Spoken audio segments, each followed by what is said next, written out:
भाजपमध्ये नैतिकता असेल तर अजित पवारांना तात्काळ मंत्रिमंडळातून बरखास्त करावं. काँग्रेस प्रदेशाध्यक्ष हर्षवर्धन सपकाळ यांचे सरकारला खडे बोल. अजित पवार यांनी जनाची नाही तर मनाची बाळगून राजीनामा दिला पाहिजे. भाजपमध्ये नैतिकता जर असेल तर अजित पवारांना तात्काळ मंत्रिमंडळातून बरखास्त करण्यात यावं. काँग्रेसचे प्रदेशाध्यक्ष हर्षवर्धन सपकाळ यांनी सरकारला खडे बोल सुनावले आहेत.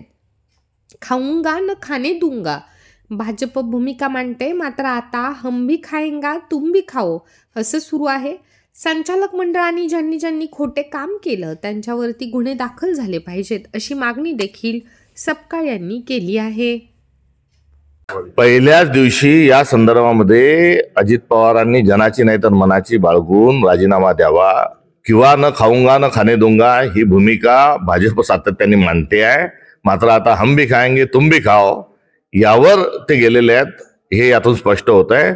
आणि त्यांच्यातही जर भाजपमध्ये थोडी जरी नैतिकता शिल्लक असेल तर त्यांनी अजित पवारांना तात्काळ मंत्रिमंडळातून बरखास्त करावं.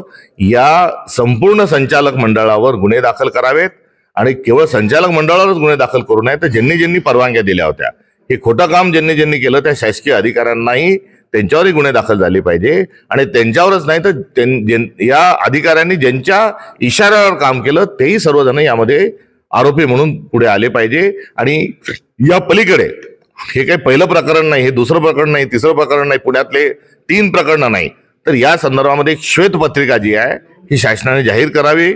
आणि सरकारच्या जमिनी किती किती लाटल्या, वतनाच्या जमिनी किती किती व्यवहार झाले, खरेदी झाल्या, हस्तांतर झाले, एवढंच नाही तर भाजपचं कार्यालय जे आहे तेही कोणत्या जमिनीवर, या सर्वाची श्वेतपत्रिका ही तात्काळ देवेंद्र फडणवीसांनी जाहीर करावी. आणि पुढच्या नागपूर हिवाळी अधिवेशनामध्ये संपूर्ण 1 दिवस या श्वेतपत्रिकेवर चर्चा करावी ही असणारी काँग्रेसची भूमिका आहे.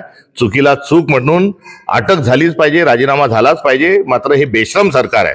रम्मी खेळणाऱ्यांना माफी, डान्सबार गृहमंत्र्याच्या आईच्या नावावर चालतो त्यांना माफी, शेतकऱ्यांची सातत्याने थट्टा करणाऱ्यांना मानसी, सामाजिक तेढ निर्माण करणाऱ्यांना माफी. त्यामुळे हे चोर सरकार आहे आणि अशा सर्व चोरी करण्याची मुभा त्यांनी त्यांच्या मंत्रिमंडळाला दिलेली आहे. त्यामुळे सरकारच बरखास्त करण्याची वेळ आता आलेली आहे.